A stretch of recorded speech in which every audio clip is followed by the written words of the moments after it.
Assalamualaikum warahmatullahi wabarakatuh. Perkenalkan kembali, kami dari kelompok 1 ingin menjelaskan untuk tugas praktek yang kedua mengenai jenis display. Yang pertama ada Gramatika, Saya Sabina, saya Mandali Ramadiani. dan ini mengenai materi kami untuk jenis display. Yang pertama saya akan menjelaskan mengenai pengertian dari jenis display. Terdiri dari 8 jenis display. Yang pertama itu ada vertical display yang dimana pemajangan barang ini disusun tegak dalam rak. Yang kedua ada floor display, yaitu model display yang dimana penataan barangnya menggunakan lantai dasarnya tanpa menggunakan rak tertentu. Yang ketiga ada horizontal display, adalah penempatan barang secara lurus ke samping. Yang keempat ada impulse buying product display, yaitu barang yang ditempatkan pada posisi yang strategis, mudah dijangkau, banyak dilalui pengunjung dengan harapan orang yang lewat tergerak untuk membeli. Yang kelima ada wall display, yaitu display yang dimana produk ini ditata atau ditempel di dinding, seperti halnya produk baju. Yang keenam ada merchandise mix display, yaitu pemajangan untuk menawarkan produk lain yang berhubungan dengan produk yang baru dibelinya. Yang ketujuh ada cut cases display, yaitu model display tanpa gondola, yakni menggunakan kotak atau karton kemasan besar yang dipotong setengah, sedemikian rupa dan susun rapi sehingga produknya tampak. Produk ini contohnya yaitu sirup marzan ketika menuju hari raya lebaran. Yang terakhir itu ada jumble display, yaitu display campur aduk, yang dimana dalam produk ini diletakkan dalam sebuah tempat terbuka dan pembeli bebas untuk mengaduk-aduk barang untuk membeli. Di sini saya akan menampilkan contoh-contoh pemajangan display. Yang pertama ada vertical display. Yang kedua ada floor display. Yang ketiga ada horizontal display. Yang keempat ada impulse buying product display. Yang kelima ada wall display. Yang keenam ada merchandising mix display. Yang ketujuh ada cut cases display. Yang kedelapan ada jumble display. Selanjutnya, hal-hal yang perlu diperhatikan di setiap jenis-jenis display. 1. Barang yang kecil ditaruh di atas dan yang besar di bawah. 2. Barang yang kecil di kiri dan yang besar di kanan. 3. Komposisi warna produk harus diperhatikan agar tampak serasi dan enak dipandang.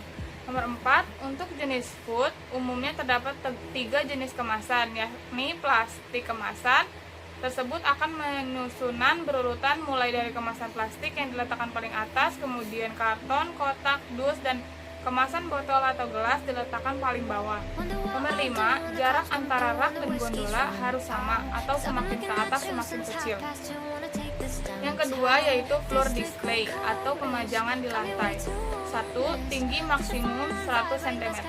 Barang adalah yang sejenis, letaknya strategis, tidak mengganggu arus barang maupun arus pelanggan.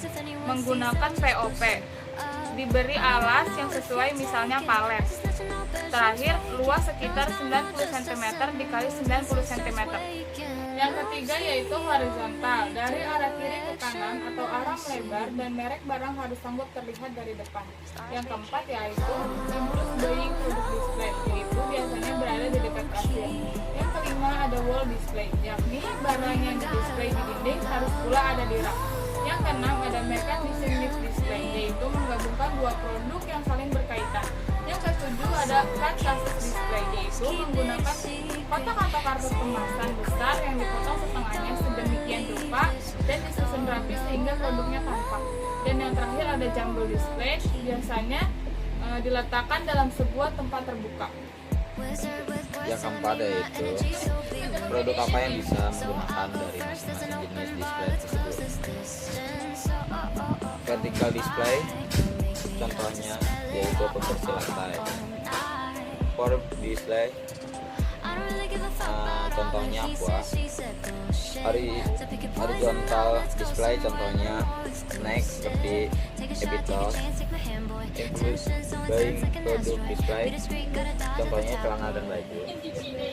Wall display contohnya sepatu TV. Merchandising display contohnya kopi dan gula, mie dan Nah, yang terakhir itu ada Tujuan dari pendisplayan produk. Yang pertama itu tentunya sudah pasti untuk menarik perhatian dan minat konsumen. Maksud atau tujuan dari kata tersebut yaitu lebih mengarah pada usaha agar calon konsumen tertarik pada produk, serta mau datang dan masuk ke toko atau lokasi tempat jualan. Keberhasilan kegiatan pemasaran ini akan sangat menentukan kesuksesan sebuah usaha penjualan. Jadi tidak salah jika pelaku usaha penjualan memberikan perhatian lebih pada kegiatan ini. Yang kedua yaitu untuk memudahkan calon konsumen atau pembeli. Tujuan display barang ini cenderung mengarah pada kenyamanan dan kemudahan calon pembeli dalam melihat serta memilih produk. Dua kata ini memang sangat dibutuhkan oleh calon konsumen, yaitu nyaman dan kemudahan. Serta karena di saat calon konsumen itu nyaman, mereka akan dengan senang melihat dan memilih produk yang dicari. Hal ini tentu akan membuat calon konsumen lebih betah di toko guna mencari atau memilih produk. Bayangkan jika calon pembeli tidak nyaman dan merasa kesulitan dalam melihat barang, tentu akan cepat meninggalkan tempat jualan yang dikunjungi. Hal ini merupakan peluang penjualan yang hilang. Terima kasih telah menyaksikan video kami ini. Kurang lebihnya mohon maaf. Wassalamualaikum warahmatullahi wabarakatuh.